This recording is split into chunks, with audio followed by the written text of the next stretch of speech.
கிவ்அவேல free seeds கொடுத்தேன் இல்லைங்க, அது வந்து இந்த மாதிரி மிக்ஸ் பண்ணி தான் கொடுத்தேன்.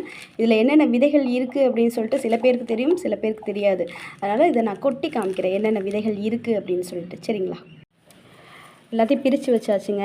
இதில் வந்து 5 விதமான விதைகள் இருக்குது. இது வந்து குட்டி குட்டி ஜெரி தக்காளி இருக்கு இல்லைங்க, அதோட விதை.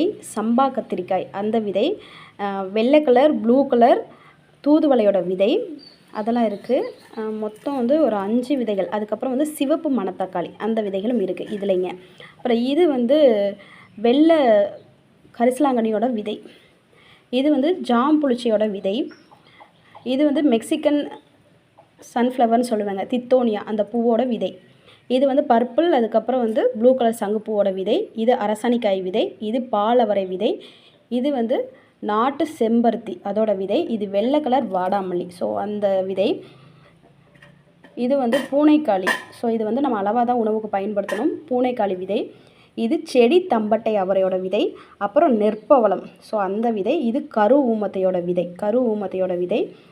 இது வந்து கஸ்தூரி வெண்டைங்க. மொத்தம் 18 விதைகள் இருக்கும். ஒவ்வொருத்தருக்கும் வந்து ஒவ்வொரு விதைகள் வந்து மிஸ் ஆகலாம். ஒவ்வொருத்தருக்கும் ஏதாவது ஒரு விதைகள் வந்து எக்ஸ்ட்ரா ஆட் ஆகிருக்கும். ஏன்னா என்கிட்ட இருக்கிற குவான்டிட்டியை பொறுத்து போட்டிருப்பேங்க. இதுதான் நான் உங்களுக்கு அனுப்பின பேக்கெட்டில் இருக்கிற விதைகள்.